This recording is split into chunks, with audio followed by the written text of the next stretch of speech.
Sophie's patience finally ran out. After months of constant tension, broken trust, and emotional distance, she reached her limit. Fans could see it in her face. She wasn't the same confident and joyful woman who first arrived in Los Angeles. Her once bright energy now seemed dimmed by stress and disappointment. The woman who had dreamed of a romantic life in America was now living in constant conflict. The final cracks came during a heated argument that left Sophie in tears. She tried to explain her feelings, but Rob shut her down again and again. He accused her of overreacting, of being dramatic, of not appreciating what he had done for her. For Sophie, it was a moment of realization. She saw clearly that love alone wasn't enough. Respect, trust, and stability mattered too, and she no longer felt she had any of that. What made things worse was how public everything became. Reality TV has a way of turning private pain into entertainment. Every argument, every tear, every uncomfortable moment was edited, broadcast, and replayed online. Fans dissected every detail, taking sides and spreading rumors. Sophie was painted by some as the villain, by others as the victim. It was messy, and it was everywhere. Eventually, Sophie began opening up online. She posted vague captions about choosing peace and walking away from what hurts. Fans quickly guessed she and Rob were done. When she finally confirmed it, the internet erupted. Some people cheered for her, calling it a well-deserved comeback. Others mocked her downfall, saying fame had gone to her head. But no matter the opinions, one thing was clear: Sophie was finally done pretending. Behind the glamour and filters, her reality was far from perfect. The fairy tale love story that started with a simple Instagram follow had ended with betrayal and heartbreak. The same cameras that once captured her smile now documented her pain. But strangely, this was also the beginning of her freedom. After the breakup, Sophie started focusing on herself again. She moved into her own apartment, went back to creating lifestyle and beauty content, and slowly rebuilt her image. She posted new photos, smiling, confident, independent. Fans noticed the change immediately.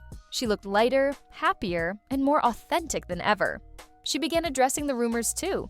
In one interview, Sophie admitted that life with Rob was far more toxic than what viewers saw.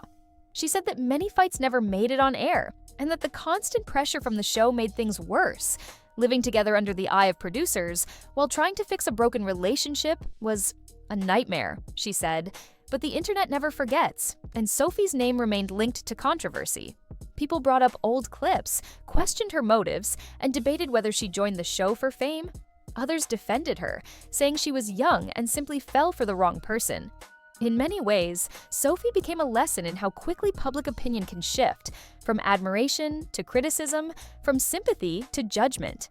Yet through it all, she managed to turn her downfall into something powerful.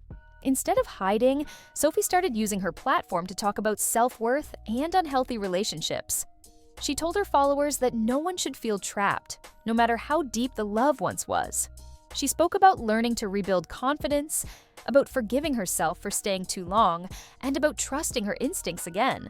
Her honesty struck a chord with many fans. Comments flooded her posts, with people saying they related to her pain and admired her courage to move on. Sophie responded to some of them, thanking her followers for their support. For the first time in a long time, she seemed at peace. Meanwhile, Rob's public image continued to fall apart. Viewers who once sympathized with him began criticizing his attitude. Clips of his anger and controlling behavior resurfaced online. Even some of his defenders admitted he had crossed the line in several scenes.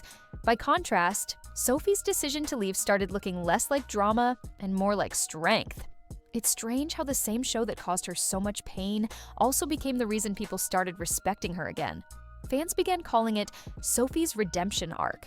The more she shared her truth, the more people realized she wasn't the shallow, spoiled woman some had painted her to be. She was someone who had learned the hard way what love should never feel like. In a way, Sophie's downfall was satisfying. Not because she suffered, but because she survived it. She faced humiliation on national TV, lost the person she thought was her future, and got labeled in ways that would have crushed many others. But instead of disappearing, she transformed that pain into power. Her story is a reminder that reality TV doesn't always show the full picture.